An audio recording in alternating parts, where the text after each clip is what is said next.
17ส่วนลมตะวันตกเฉียงใต้เนี่ยก็ประมาณ10 ถึง 20 กิโลเมตรต่อชั่วโมงนะคะก็วันนี้เชียงใหม่ก็ไม่มีฝนก็จะมีแค่สุโขทัยอุตรดิตถ์พิษณุโลกเพชรบูรณ์พิจิตรกำแพงและตากนะคะวันนี้ฝนก็ลดน้อยลง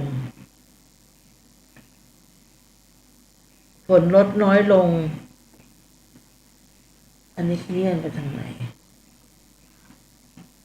แต่เชียงใหม่วันนี้ก็อากาศดีมันจะเป็นบางพื้นที่นะคะที่ว่าฝนตกแต่ว่าตกน้อยนะคะถ้าในตัวเมือง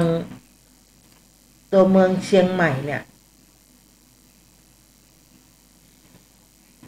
ตัวเมืองเชียงใหม่ก็จะมีน้อยนะคะเขาบอกว่าร่องมรสุมมาจากประเทศเมียนมาวันนั้นมีอะไรนะไม่ใช่สึนามิเขาเรียกอะไรแผ่นดินไหวนะคะที่ประเทศพม่านะคะก็ 5.4 ลิกเตอร์นะคะเขาบอกว่าร่องมรสุมมาพัดผ่านประเทศเมียนมานะคะตอนบนของภาคเหนือแล้วก็ประเทศลาวตอนบนเขาเรียกว่าเข้าสู่พายุโซนร้อนนะชื่อว่าชบานะชื่อเย็นสบายเหมือนดอกชบาเนาะบริเวณประเทศจีนตอนใต้ประกอบกับมรสุมตะวันตกเฉียงใต้กำลังค่อนข้างแรงนะคะพัดปกคลุมทะเลอันดามันนะคะแล้วก็ประเทศไทยและอ่าวไทยทำให้ภาคเหนือเนี่ยมีฝนตกหนักบางแห่งในระยะนี้ก็ขอให้ประชาชนนะคะระวังอันตรายจากฝนตกหนักแล้วก็ฝนที่สะสมนะคะซึ่งอาจจะทำให้เกิดน้ำท่วมฉับพลันและน้ำป่าไหลหลากได้ในช่วงนี้นะคะพายุโซนร้อนเนี่ยกำลังแรงของชบานะบริเวณประเทศจีนตอนใต้ก็อาจจะเขาบอกว่าคาดว่าจะอ่อนกำลังลงตามลำดับก็คือโดยมีจะไม่ส่งผลกระทบกับประเทศไทยเท่าไหร่นะคะส่งผลน้อยแต่ว่าไม่ได้มีอะไรที่มันหนักนะคะก็พยากรณ์อากาศวันนี้ถึงวันพรุ่งนี้ก็จะมีบางแห่งนะคะก็60เนี่ยอุณหภูมิก็ต่ำสุดประมาณ20 องศานะคะสูงสุดก็คือ33 องศาเซนเซียสนะคะลมตะวันตกเฉียงใต้ความเร็วก็10 ถึง 20 กิโลเมตรต่อชั่วโมงกล้องอันนี้เปิดอยู่ไม่ใช่เหรอ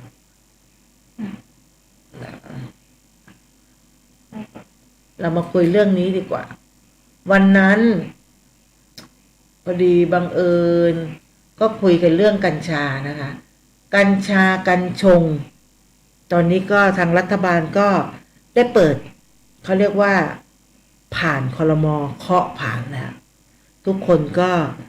ไปตรงไหนเนี่ยพี่ละออก็จะเห็นตามตลาดนะคะตามตลาด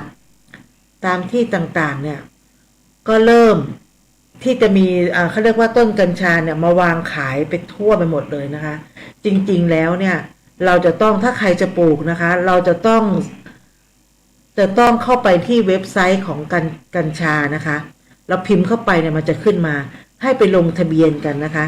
ให้ลงทะเบียนก็จะมีเราก็เข้าไปเลือกมันปลดล็อกกัญชานะคะก็คือจากการเป็นสารเสพติดเนี่ยก็จะเป็นก็ถูกต้องเขาเรียกว่าถูกต้องตามกฎหมายนั่นแหละนะคะก็คือเข้าไปสมัครเราก็จะบอกเลยว่าเราต้องการแค่10 ต้น20 ต้น30 ต้นแล้วแต่นะคะ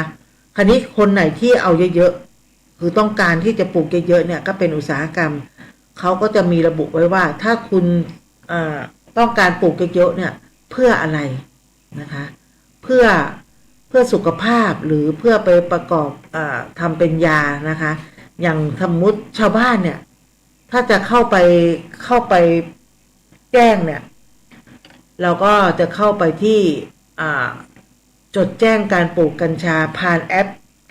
พลิเคชันเนี่ยก็เลยพิมพ์เข้าไปว่าปลูกกันก็คือด้วยเหตุเนี้ยเขาก็จะมีอบรมนะคะระยะสั้นคือ4โรคพื้นฐานนะใช้กัญชารักษาด้วยตนเองโดยโรงพยาบาลพญาอภิไพภูเบศรนะคะ อันนี้ก็จะมีอีกช่องทางหนึ่งที่สำหรับคนที่ต้องการที่จะ ไม่ปลูกหรือว่าต้องการที่จะซื้อมาที่เป็นยาที่เขาไว้รักษาสำหรับประชาชนทั่วไปที่จะใช้เนี่ยก็คือเราไปขอมาเสร็จแล้วมาปลูกเนี่ยเขาไม่ให้ปลูกเป็นดอกนะคะถ้าปลูกเป็นดอกออกเป็นดอกคือเขาก็จะดูดแค่เอามาทำกับข้าวเนี่ยสมมุติละคนสมัยก่อนเนี่ยเวลาจะทำกับข้าวเขาก็จะเอาใบกัญชาเนี่ยเอาใบกัญชามาใส่ใน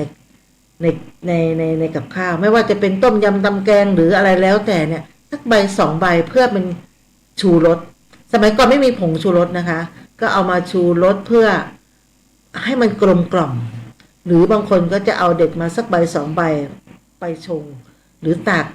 ปลูกไว้หลายต้นเนี่ยเขาก็จะไปตากแดดไว้ให้มันแห้งจริงๆแล้วกัญชาเนี่ยเขาไม่ให้โดนแดดโดยตรงนะคะเวลาการปล่อยตากแห้งเนี่ยสารต่างๆมันจะระเหยออกเขาให้เอาไปผึ่งในที่ร่มแล้วให้มันแห้งเองพอมันแห้งเองเสร็จแล้วเราเก็บมาเราก็มาบดใส่เก็บใส่ภาชนะเก็บไว้แล้วคราวนี้เวลาเราจะใช้เราก็หยิบออกมานะคะสมมุติเราจะชงเป็นชาเราก็เอามาแค่หยิบมือหนึ่งแล้วก็ใส่ในการน้ำร้อนแล้วก็ชงปล่อยให้น้ำมันเดือดนะคะแล้วก็มาชงเขาเรียกว่าจิบช่วงเช้าทุกวันเนี่ยเพื่อสุขภาพทำให้เราสดชื่นนะคะไม่ง่วงเหงาหานอนกระปรี้กระเป๋านะคะทำได้นะเขาบอกพวกนี้กัญชาเนี่ยเขาบอกว่าโดยพื้นฐานเนี่ยเขาบอกว่ามันเป็นโทษแต่ครั้นี้ก็ข้อควรรู้และข้อควรระวังที่จะจำเป็นเกี่ยวกับกัญชาเนี่ยแม้จะเป็นพืชเศรษฐกิจแต่เขาก็บอกว่าไม่ได้ถือว่าเป็นยานะคะถ้าคนที่เสพติดแล้วเนี่ยมันก็จะถ้าเกิดเสพติดเยอะๆมันก็มีโอกาสติดเหมือนกันแต่วัตถุประสงค์หลักในการใช้เนี่ยยังเป็นการใช้เพื่อทางการแพทย์นะคะอย่างไรก็ตามผู้ที่ใช้งานผิดประเภทจนต้องเข้าโรงพยาบาลเนี่ยและบางรายถึงขั้นเสียชีวิตซึ่งมีข่าวมาแล้วนะดังนั้นเพื่อให้เกิดประโยชน์สูงสุดอันนี้คือทางโรงพยาบาลนะคะเขาก็จะเป็นไม่สนับสนุนให้เพื่อสันทนาการนะเราก็เอามาใช้แต่พอเพียงบางคนไม่รู้นะพอเขาปลดล็อกปุ๊บสันทนาการคือเอามาสูบเอามาใส่ต้มยำทำแกงเยอะมากโดยปริมาณโดยที่ไม่รู้ตัวเองนะคะว่าตัวเองนี่แพ้หรือไม่แพ้ขั้นแรกก็คือทำน้อยๆก่อนนะคะอย่าไป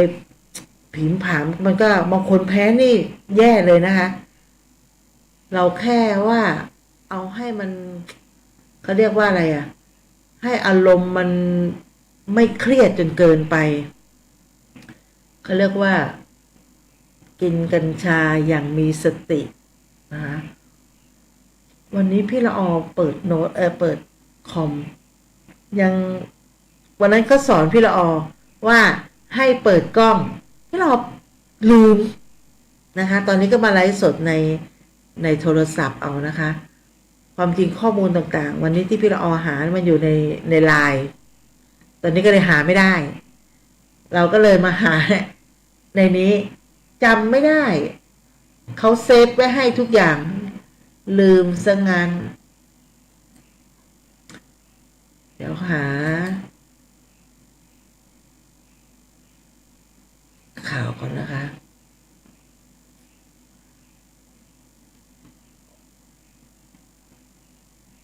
พี่ละออเขาเลยเป็นอะไรที่ตะกุกตะกักนิดหน่อยนะคะเพราะว่าเมื่อก่อนนี้จัดกันหลายคนเดี๋ยวนี้จัดแค่คนเดียวเนาะแล้วก็มีเวลาแค่ระหว่างที่หาข่าวอยู่รู้เพราะว่าจริงๆแล้วพี่ละออเนี่ยเซฟไว้ในโทรศัพท์นะคะก็เรามาประชาสัมพันธ์ธรรมสถานเนี่ยก็จะมีการปฏิบัติธรรมก็จะเริ่มวันที่12นะคะ13วันที่12นี่คนที่จะมาปฏิบัติธรรมก็ให้มานอนตั้งแต่คืนวันที่11ถ้าใครพร้อมนะคะก็มานอนคือวันที่11เพื่อตอนเช้าได้ทำวัดเช้าแต่ถ้าใครไม่สะดวกนะคะ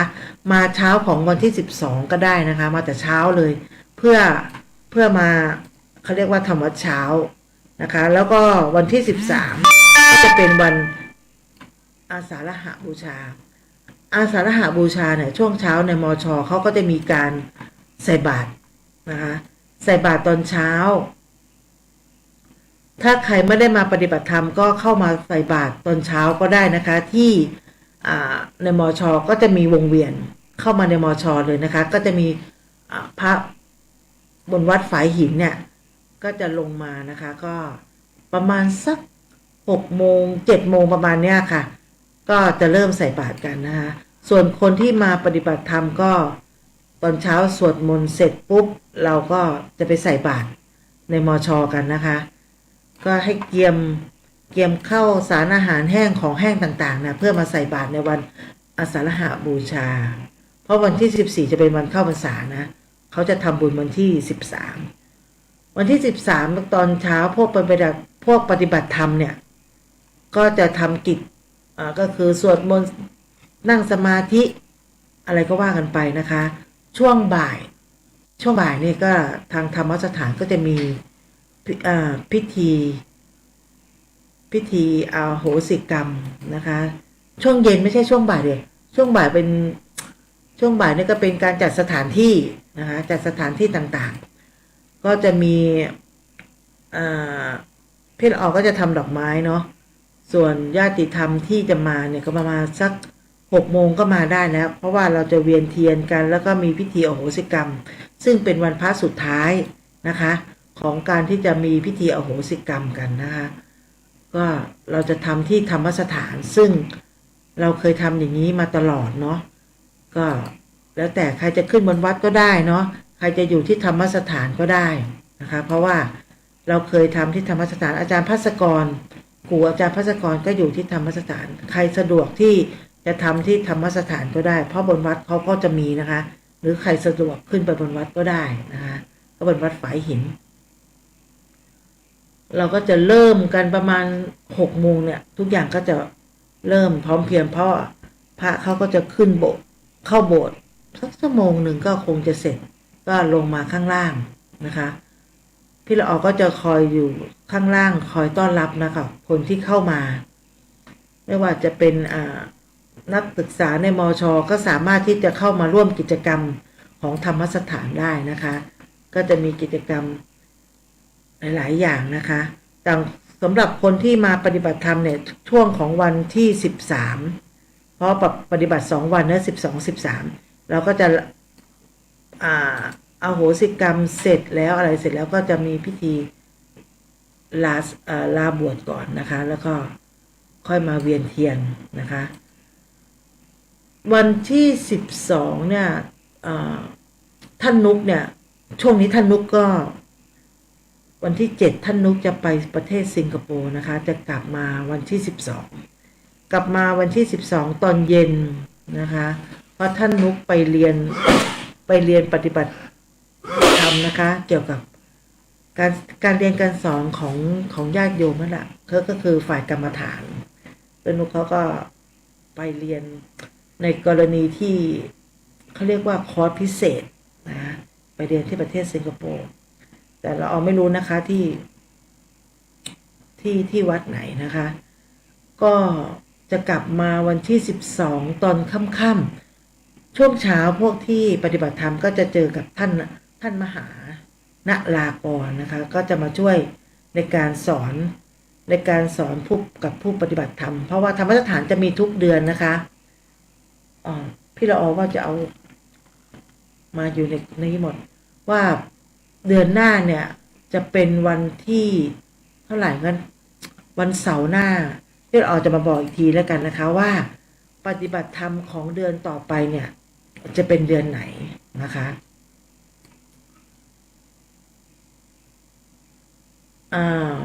ต่อไปนี้เราจะมาดูเรื่องอะไรดีคะโรคไตเหรอสำหรับผู้ที่แพทย์เขาแนะนำดีกว่าแพทย์แนะนำวิธีเสี่ยงโรคไตห่างไกลจากอาการรุนแรงนะคะตอนนี้เขาก็จะมีทุกอย่างนะคะคนที่มีอายุเนี่ย40หรือเข้าวัย50เนี่ยทุกคนสุ่มเสี่ยงการเป็นโรคไตเยอะมากเพราะอะไรคะ1บางคนเนี่ยจะเป็นความดันเบาหวานไขมันอุดตันเส้นเลือดทุกอย่างที่เรากินยา ทุกอย่างที่เรากินอาหารทุกอย่างเนี่ยมันจะมีพวกเขาเรียกอะไรนะมีผงชูรสมีมีเครื่องปรุงเนี่ยไม่ว่าจะเป็นซอสต่างๆมีความเค็มเรากินทุกอย่างที่ตามร้านเขาทำให้เราหรือเหมือนเราปรุงนี่แหละค่ะทุกอย่างนี่มันจะสะสมก็มันก็ทำให้เกิดเป็นโรคไตได้นะคะไม่ว่าจะเป็นยาไม่ว่าจะเป็นอาหารตอนนี้ทุกคนจะต้องดูแลสุขภาพตัวเองให้มากๆนะคะก็คือไม่ว่าจะเป็นเขาเรียกว่าจะกิน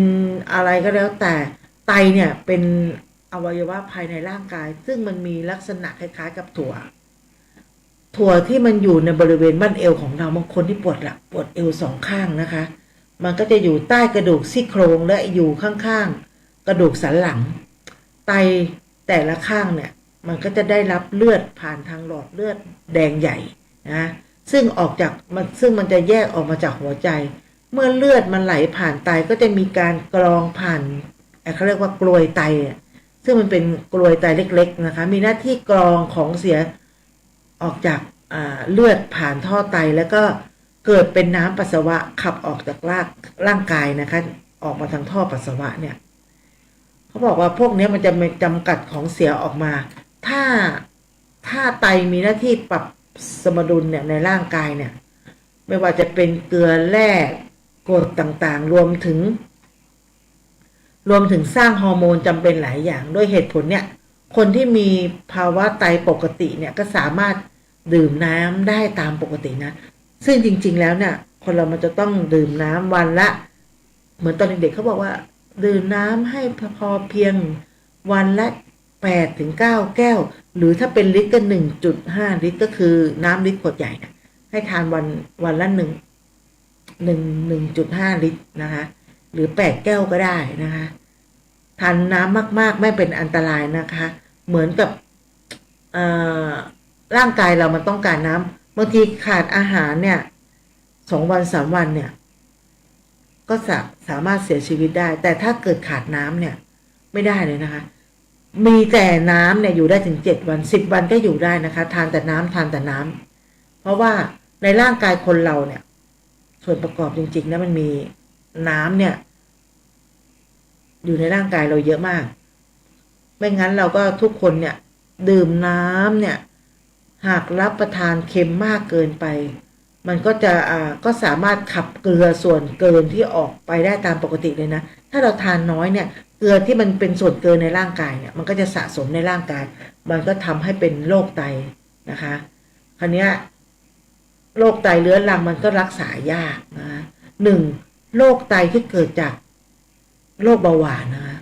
2โรคไตที่เกิดจากความดันโลหิตสูงมันสามารถทำได้หมดเลย3โรคไตเกิดจากหลอดเลือดฝอยไตอักเสบ4โรคนิ่วในไต5กินยาแก้ปวดอย่างรุนแรงเนี่ยพวกนี้มันจะเป็นหรือกินกลุ่มยาเอนโซดเนี่ยเอนเซดนะคะเป็นประจำพวกนี้จะเป็นโรคไตได้โรคถุงน้ำไตเป็นมาตั้งแต่กำเนิดนะอันนี้ต้องระวังไว้เขาบอกว่ารู้อาการเสี่ยงไตก่อนจะสายเกินไปก็ต้องตรวจไตอยู่สม่ำเสมอนะคะแล้วก็ใน1 วันเนี่ยไม่ควรกินน้ำตาลเกิน6 ช้อนชาคืออะไรคะเดี๋ยวอ่านอันนี้นะคะเขาบอกว่าโรคไตเนี่ยมันอันตรายส่งสัญญาณเตือนให้เรารู้อย่างน้อยก็ทำให้เราระมัดระวังนะดูแลมากขึ้นแล้วคันเนี้ยเขาบอกว่าถ้าเราตั้งแต่คนที่เป็นโรคประจำตัวเนี่ยนะคะตอนกลางคืนมันจะปัสสาวะบ่อยแล้วก็ปัสสาวะเป็นเลือดหรือปัสสาวะเป็นขุ่นเนี่ยเขาบอกว่ามันจะปวดหลังปวดเอวอ่อนเพลียเหนื่อยง่ายของเสียในร่างกายมากขึ้นก็เริ่มไตมันจะเริ่มทำงานเยอะนะคะก็อาการมันก็จะเพิ่มขึ้นตามลำดับนะอาทิเช่นบวมตามตัวนะคะหอบเหนื่อยเบื่ออาหารคลื่นไส้อาเจียนอันนี้ต้องระวังเนาะแล้วก็คันตามตัวซีดควบคุมความดันโลหิตได้ยากบางคนถึงขั้นที่ชักซึมหมดสตินะโรคพวกนี้มันก็จะดูแลยากหน่อยนะเขาบอกว่า วันหนึ่งเนี่ยเราจะไม่ให้มันเป็นโรคหรือรักษาโรคได้เนี่ยก็ต้องคือดูแลร่างกายของตัวเราเองได้นะคะควบคุมอาหารค่ะควบคุมอาหารทุกอย่างควบคุมหมดทุกอย่างเลยควบคุมยังไงสำหรับคนที่เป็นโรคประจำตัวนะคะที่มีอาการเหนื่อยมากๆเขาบอกว่าที่เราบอกว่าเป็นบวมเนี่ยรักษาประจำตัวเบาหวานความดันสูงโรคเกาต์เนี่ยให้ระวังอย่างมากควบคุมน้ำหนักนะคะโดยการออกกำลังกายอย่างสม่ำเสมอเนี่ย30 นาทีต่อวันอย่างน้อยเขาเรียกว่า3 วันต่อสัปดาห์ควบคุมอาหารโดยเฉพาะหวานมันเค็มดื่มน้ำเนี่ยดื่มน้ำให้มากๆนะคะ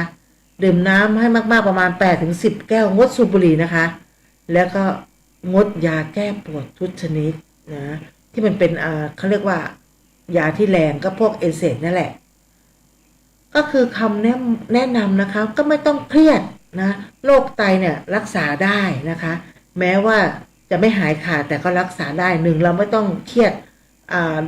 เขาเรียกว่าดูแลตัวเองนะคะก็คือหนึ่งทำยังไงดูแลตัวเองไม่ให้สุขภาพเราแย่ขึ้นเขาบอกว่าทานไอศครีม1 ลูกเนี่ยมีน้ำตาลถึง9 ช้อนมันก็สุ่มเสี่ยงการเป็นเบาหวานได้การเป็นโรคไตได้ข้าวโพดหวาน1 ฝักนี่ก็อันตรายนะคะน้ำตาลเนี่ยถึงกับ9 ช้อนชาเหมือนกันเหมือนกับกินข้าวเหนียวสังขยา1 ห่อน้ำตาลในข้าวเหนียวสังขยาเนี่ยประมาณ 4.7 ช้อนชานะคะเผือกมัน1 อุ้งมือเนี่ยเผือกมันเราก็คิดว่ามันทานได้นะคะมันเป็นไม่น่าจะเป็นโรคหรือไม่น่าจะมีโทษนะคะก็คือน้ำตาลประมาณ 4.5 นะคะแต่ถ้าคนไม่เป็นเบาหวานสุ่มเสี่ยงไม่เป็นเบาหวานนี่ก็ทานได้สำหรับคนที่ผู้ที่สูงอายุนะคะมันก็จะสุ่มเสี่ยงขนมหวาน1 ถ้วยเล็กก็ตก 4-6 ช้อนชาขนมห่อใบตองพวกนี้ก็น้ำตาล 4-6 ช้อนชานะไอศครีมหนักสุดเยอะสุดไอศครีมกับข้าวโพดเนี่ยข้าวโพดหวานจะเยอะมากน้ำตาลไอศครีมมันหวานแล้วก็มีนมมีน้ำตาลมีเนยมีทุกอย่างนะคะส่วนข้าวโพดนี่ธรรมชาติจริงๆแต่อันตรายมากก็งดนะคะอันนี้สำหรับผู้สูงวัยแล้วกันก็ดูแลตัวเองแล้วกันนะคะที่จะในการควบคุมดูแลสุขภาพร่างกายของเรานะก็จบไปกับไม่ว่าจะเป็นกัญชานะคะใครอยากจะปลูกก็เข้าไปในเว็บไซต์ปลูกกันมันก็จะขึ้นมานะคะแต่ห้ามมาเป็นสันทนาการแล้วก็ระบบโรคเลือดหรืออะไรก็แล้วแต่นะคะดูแลตัวเองสุขภาพคราวนี้เราก็จะมาดูโควิดอีกนะคะโควิดตอนนี้มันก็ถึงเขาเรียกว่ารัฐบาลเนี่ยประกาศให้เราเปิดแมสได้นะคะเปิดแมสได้แต่พี่เราว่าความเคยชินเนี่ยเราไปที่ไหนเนี่ยพอเราไม่พกแมสไปเนี่ยมันเป็นอะไรเหมือนขัดอะไรไปอย่างหนึ่งเปิดได้นะคะตอนนี้เปิดได้ก็คือเร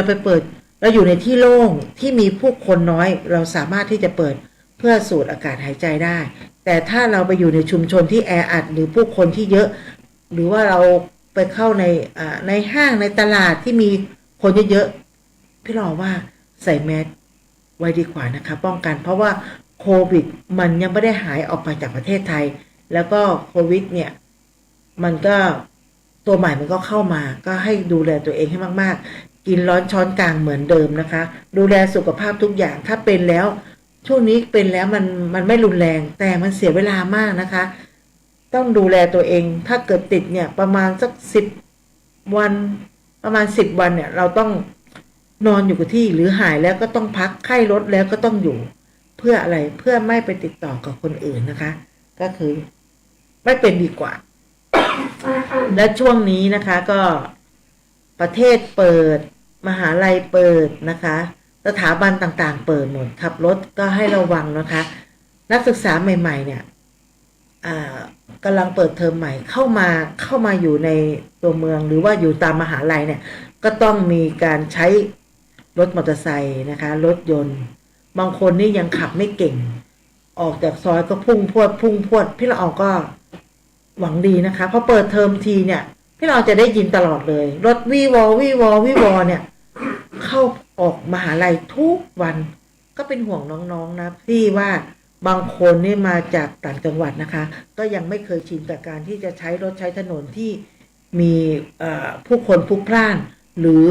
รถเยอะๆนะคะต่างจังหวัดก็จะมีรถน้อยเราก็ขับอย่างสบายแต่พอเรามาอยู่ในเมืองเนี่ยบางคนยังไม่คุ้นเคยนะคะก็ต้องให้ระวังออกจากซอยมองซ้ายมองขวาหรือจะขับรถก็อย่ามัวแต่คุยกันนะคะให้ดูหน้าดูหลังขับรถทุกครั้งก็ใส่หมวกกันน็อกทุกครั้งดูกฎจราจรนะคะให้ดีนะคะว่าเราสมควรที่จะไปทางไหนไม่ใช่แบบนึกอยากจะขับก็ขับกันแบบสบายใจเฉิบไม่ได้มองซ้ายมองขวาไม่ได้ดูรถข้างหน้าข้างหลังที่เขาจะออกมาประสบการณ์ตรงนี้พี่ละอเห็นเยอะมากเพราะพี่ละอเนี่ยขายของอยู่ที่หลังมอเนาะก็จะเห็นว่านักศึกษาใหม่ๆเนี่ยขับรถกันเรามาดูหน้าเนี่ยก็คือยังเด็กๆยังเด็กๆมากนะคะที่ขับรถก็ยังไม่เก่งบางคนนี่ยังขับไม่คล่องเลยนะคะก็เป็นห่วงเนาะเป็นห่วงสุขภาพเกิดอะไรเขาเรียกว่าเกิดอุบัติเหตุขึ้นมาเนี่ยมันก็ไม่คุ้มกันนะคะเกิดแข้งหักขาหักแขนหักก็ดูแลตัวเองด้วยแล้วกันนะก็ไม่อยากให้แบบว่าเกิดอุบัติเหตุต่างๆคุณนัชยาใจเย็นไม่ต้องรีบไม่ได้จัดนานลิ้นรัว นะคะก็ไม่ว่าพี่ละออก็จะเตือนนะคะเรื่องขับรถขับรถในมอนะคะหรือขับรถออกถนนใหญ่ให้นักศึกษาทุกท่านนะคะก็ให้ระมัดระวังในการใช้รถใช้ถนนนะคะบางทีเราขับของเรามาดีๆแต่น้องมาจากไหนก็ไม่รู้รถใหญ่ผิดมันคือถ้าไม่เฉี่ยวไม่ชนกันก็ไม่มีปัญหาอะไรไม่มีเรื่องมันก็ไม่ต้องเสียเวลานะคะก็ฝากไว้ตรงนี้ด้วยนะคะก็ฝากไว้ไม่ว่าจะเป็นนักศึกษาทุกคนด้วยนะคะว่าวันที่13เนี่ยก็จะมีการตักบาตรทำบุญกันนะคะในมช.ก็ขอให้นักศึกษาก็มาใส่บาตรด้วยนะคะเพื่อทำบุญ เป็นวันอา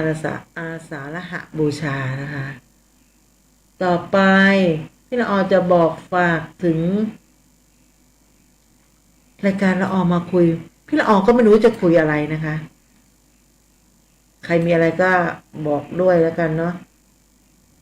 ไม่ว่าจะเป็นฝนฟ้า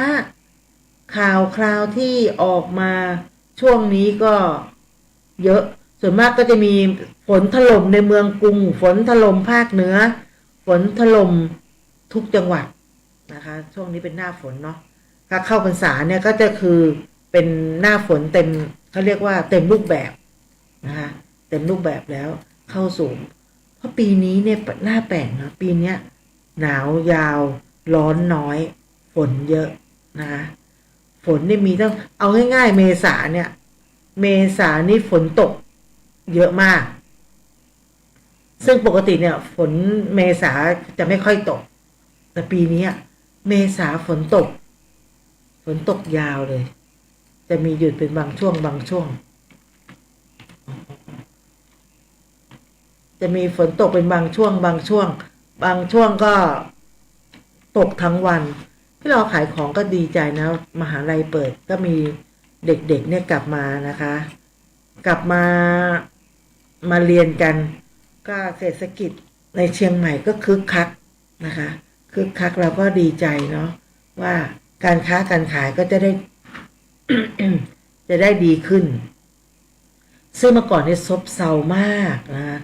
ซบเซาจนแบบเหงาขอโทษนะคะคือตอนนี้ก็คือดีใจเนาะผู้คนเข้ามาเยอะเศรษฐกิจเดินหน้านะพ่อค้าแม่ค้าเขาก็บอกว่า เริ่มที่จะแบบหาสตังค์ได้ หาสตังค์เพื่อไปใช้หนี้หาสตังค์เพื่อช่วงในช่วงเวลาที่ เด็กยังไม่เปิดเรียนหรือประเทศปิดเนี่ยทุกคนลำบากเราเข้าใจว่าทุกคนลำบากนะแต่เราก็ผ่านวิกฤตนั้นมาจนได้นะคะแล้วก็เป็นกำลังใจแต่ตอนเนี้ยก็เริ่มที่จะทยอยเปิดกันไม่ว่าจะเป็นกาดนัดนะคะไม่ว่าจะเป็นห้างโรงหนังก็เริ่มเข้าดูได้นะคะทุกอย่างร้านอาหารเครื่องดื่มไม่ว่าจะเป็นพวกเปิดขับบาร์อะไรพวกเนี้ยเปิดหมดนะคะทุกคนก็แม้แต่นักร้องนะคะนักร้องเนี่ยบางคนเขาบอกว่าในเมื่อผับไม่เปิดนะคะอะไรไม่เปิดเขาก็ลำบากนะมันก็จะแย่ ก็จบเรื่องพยากรณ์ไปแล้วกันเนาะต่อไปนี้ช่วงเวลานี้พี่ละออก็จะมาหาเสื้อมงคลกันดีกว่าสีเสื้อมงคลนะคะประจำปี 2565 โดยหมอไก่จะพาไปนะคะสีเสื้อมงคลนะคะประจำปี 2565 เราต้องให้เครดิตเปิ้ลก็นะคะชื่อเขาให้ถูกหมอไก่อันนี้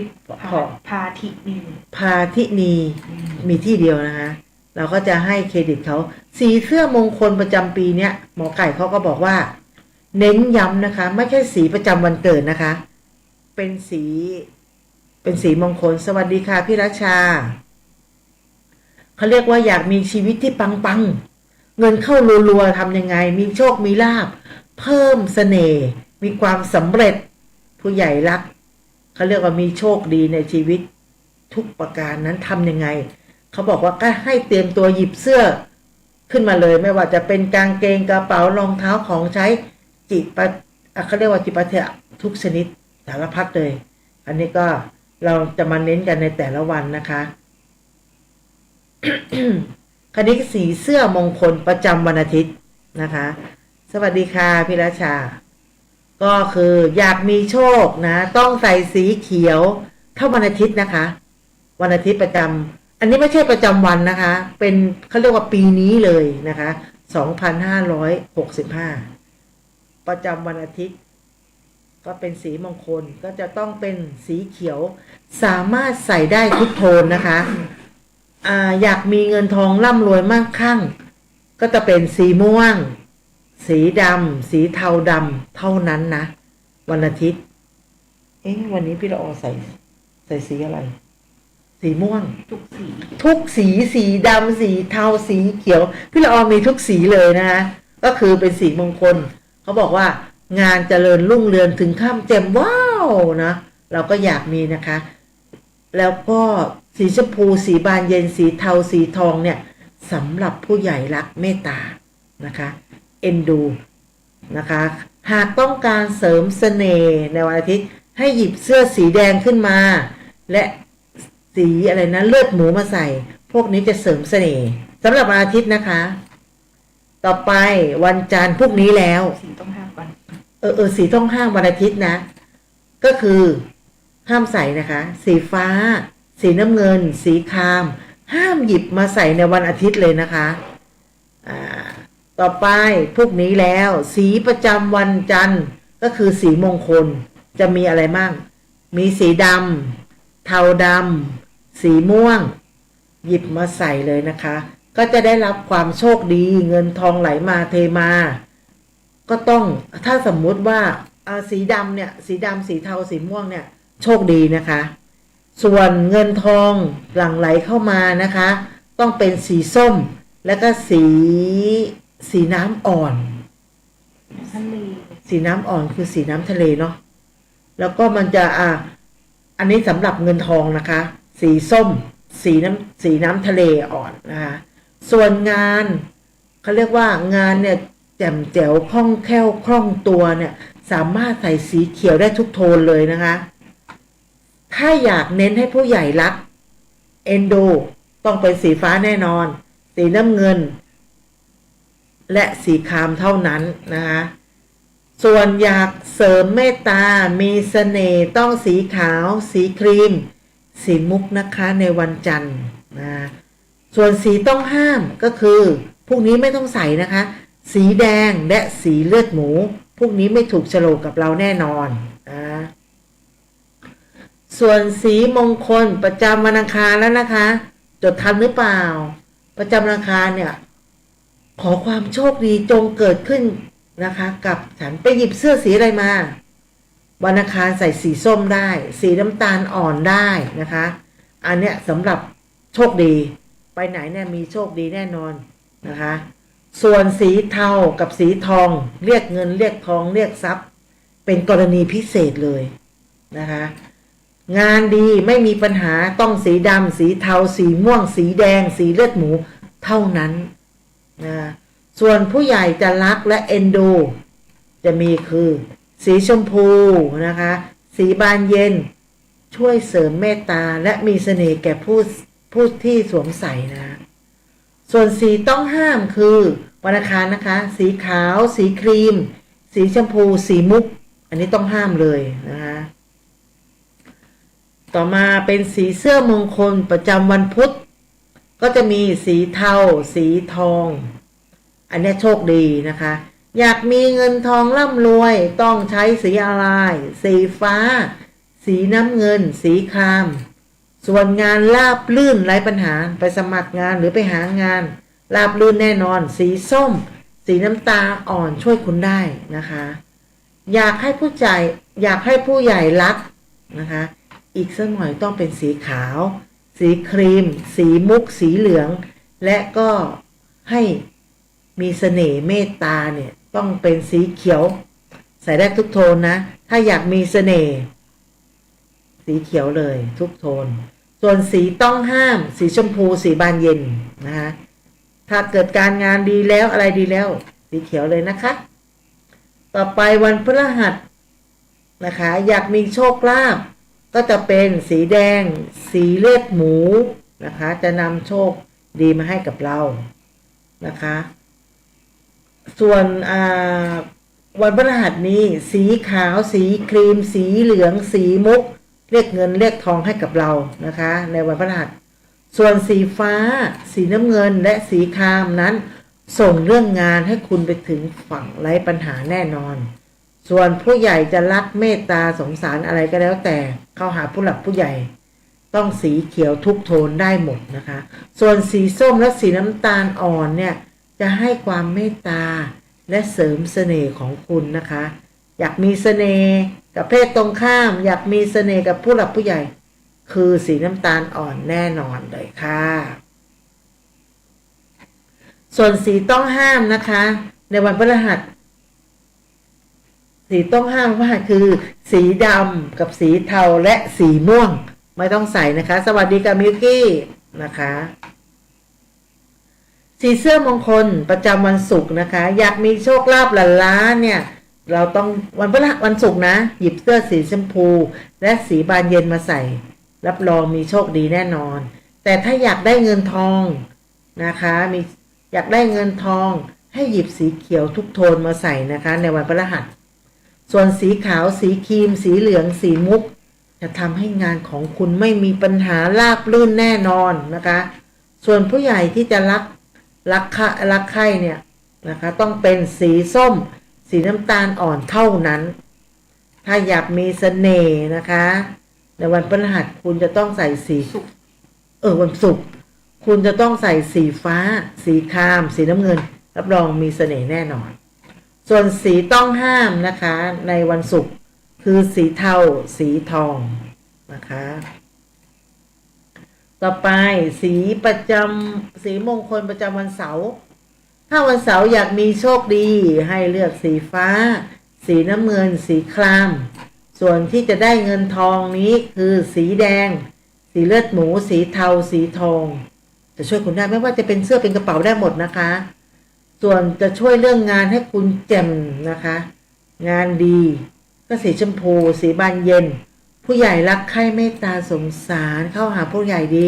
คือสีดำสีเทาสีม่วง ถ้าเรื่องเมตตาเสริมเสน่ห์นี้ สีเขียวทุกโทน เอ้ยไม่ใช่ดิสีดำสีม่วงนะคะ สีเทานี่เสริมเสน่ห์นะคะ ส่วนสีต้องห้ามวันเสาร์นี้คือสีม่วงทุกโทนนะคะ อย่างไรก็ตามนะคะโปรดใช้วิจารณญาณนะคะ ในการเลือกสีประจำวัน อย่าลืมเลือกที่สีที่ตัวเองสะดวกและหาในตู้ได้ ในตู้เสื้อผ้านะคะ ไม่ได้ต้องไปซื้อเสื้อใหม่ให้มันสิ้นเปลืองนะคะ อะไรก็ได้ในโทนสีของเราที่เราคิดว่ามันโทนเนี้ยถูกต้อง แต่ถ้าบางคนบอกใส่สีอะไรก็ได้โชคดีอยู่แล้วก็ไม่เป็นไรนะคะ อันนี้เป็นแค่แนวทางเฉยๆนะคะ อันนี้ไหมสำหรับคนที่จะทำงานเรามาดูกันว่า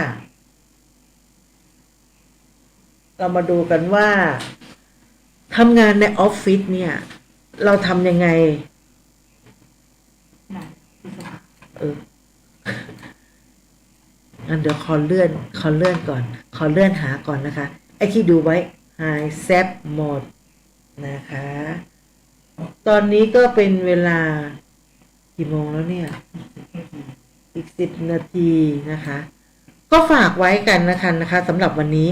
อีก10 นาทีเนี่ยพี่ละออก็จะเพราะว่าตอนนี้พี่ละออจัดรายการละออมาคุยนะก็1 ชั่วโมงนะคะช่วงแรกๆช่วงนี้ก็จะมีอะไรที่ติดขัดก็ขออภัยไว้นะคะก็อย่าลืมนะเชิญชวนเห็นภาพสีนลินว่าจะมีการเขาเรียกว่าก็ลากทำไมคะ ไม่ได้ลากเห็นเลยก็จะมีเขาเรียกว่าปฏิบัติธรรมคอร์สของร้านนาจะเข้าร่วมกิจกรรมเดี๋ยวพี่ละออจะไปเอาข้อมูลมานะคะเพราะว่าตอนนี้กำลังร่างอยู่ก็เป็นคอร์สปฏิบัติธรรมในช่วง3 เดือนที่จะเข้าพรรษานะคะก็จะมีแต่เขาเรียกว่าเดือนละครั้งหรือ2 ครั้งพี่ละออไม่ค่อยแน่ใจเดี๋ยวแค่มาบอกกล่าวไว้แต่สำหรับธรรมสถานเนี่ยมีคอร์สปฏิบัติธรรมทุกเดือนอยู่แล้วนะคะเดือนหนึ่งมี2 ครั้งนะเดือนหนึ่งมี2 ครั้งก็จะร่วมมีคอร์สปฏิบัติธรรมสำหรับเดือนกรกฎานี้ก็จะมีใครจะมาร่วมด้วยกันนะคะไม่เสียค่าใช้จ่ายวันที่12-13 กรกฎาคมนี้นะคะก็ใครอยากมาปฏิบัติธรรมถือศีลกินมังหรือว่าทุกอย่างธรรมสถานก็เตรียมพร้อมไว้ให้นะคะไม่เสียค่าใช้จ่ายก็มาได้นะคะมาลงทะเบียนกับพี่ละออก็ได้นะคะหรือจะมาที่ธรรมสถานได้เลยนะคะเพราะว่าช่วงนี้กำลังก็ตอนนี้คนยังไม่เยอะเท่าไหร่ก็จะมีประมาณสักบางคอร์สก็10 กว่าคนนะคะบางคอร์สก็แล้วแต่เพราะว่าเป็นช่วงแรกๆเป็นช่วงแรกๆเฉยๆนะคะก็จะมีคนมาปฏิบัติตอนนี้ก็ทำมาได้ประมาณ3 ครั้ง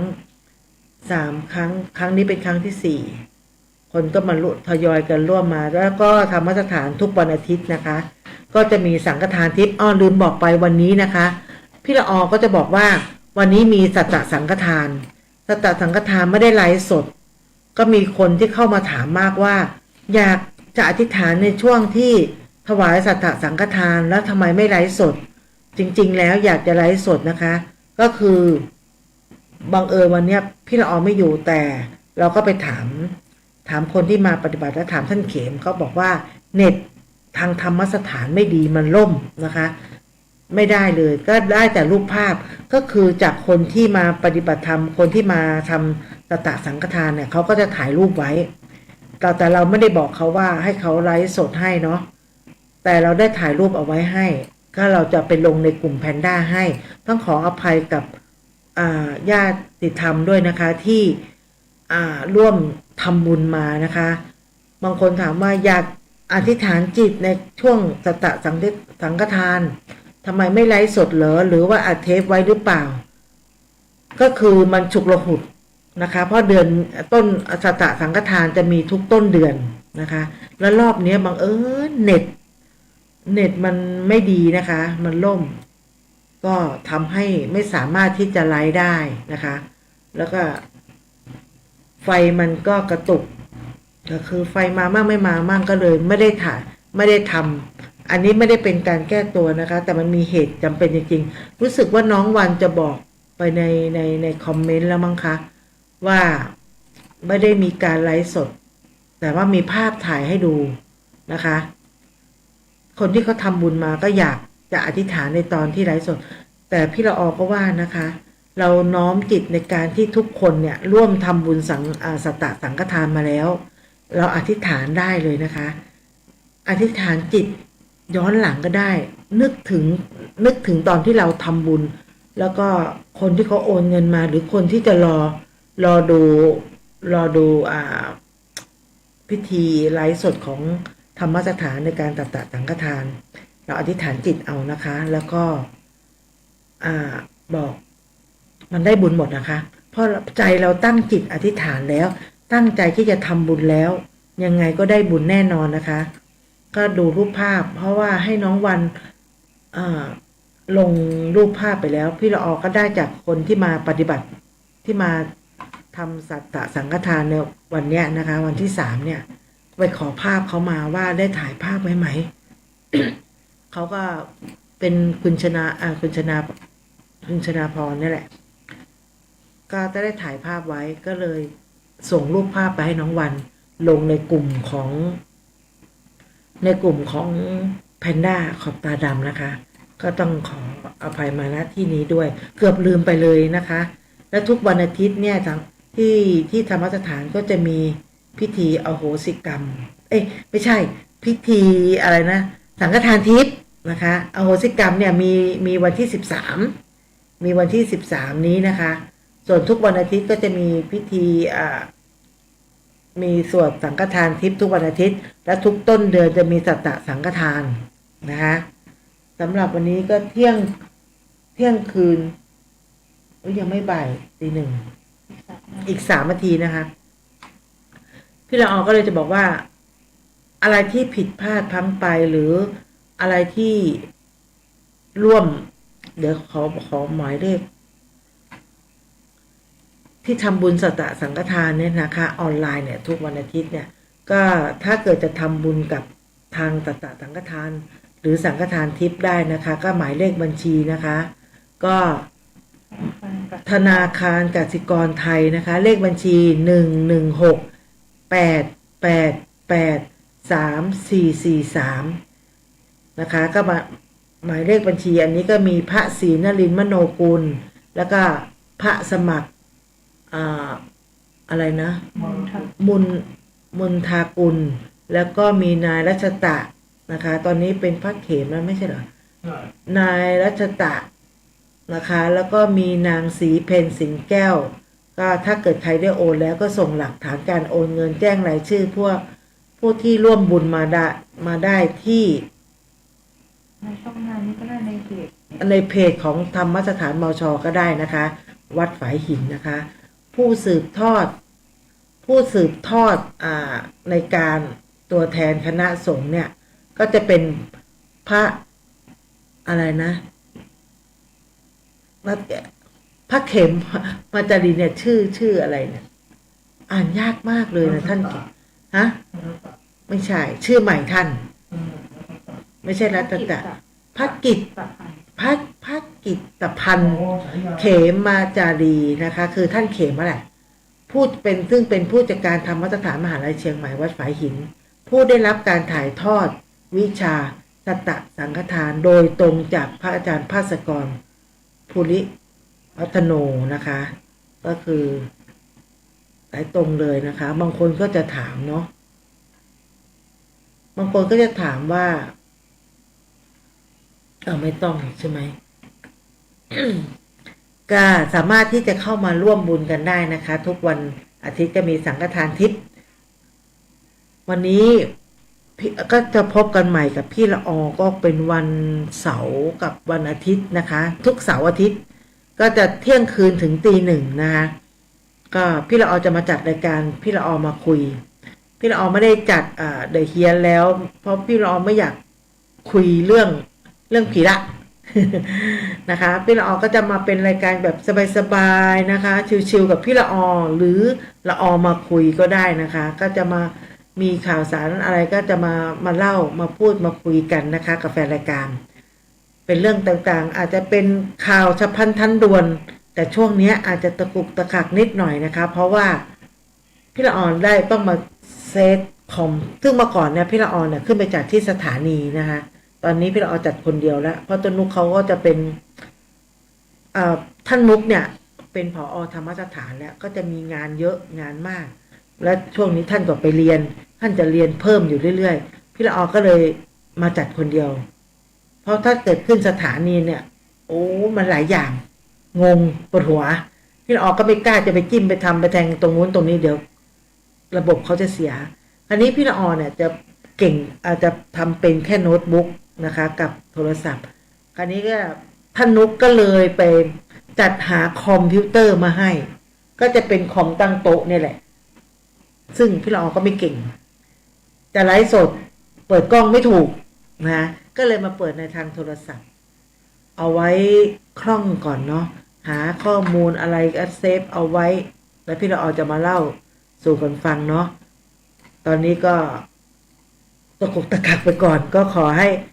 ห้อภัยกันด้วยแล้วกันนะคะเพราะว่าวันนั้นก็สอนละก็เซฟเอาไว้หมดแล้วอยู่มาอ้าวเปิดตรงไหนก็เลยเข้ามาเปิดที่กล้องเพราะว่าพี่ละออก็เซฟเอาไว้ในโทรศัพท์หมดก็เลยหาไม่ได้เปิดไม่ได้เพราะเราเปิดกล้องในโทรศัพท์สำหรับวันนี้นะคะก็สิ่งใดที่พี่ละออได้พูดได้เล็กพาดพิงถึงใครก็ขออโหสิกรรมด้วยแล้วกันนะคะพูดไม่ดีแล้วก็ก่อนนอนนะคะก็ขอให้สมาทานศีลห้าทุกท่านนะคะให้ทุกคนนอนหลับฝันดีนะคะคิดเงินได้เงินคิดทองได้ทองนะคะทำมาค้าขายเจริญรุ่งเรืองขึ้นไปหน้าที่การงานนะคะก็ขอให้เจ้านายรักใคร่เมตตาสงสารนะคะสำหรับวันนี้พี่ละออก็ขอสวัสดีทุกท่านนะคะพบกันใหม่เสาร์หน้านะคะกับรายการละออมาคุยนะคะ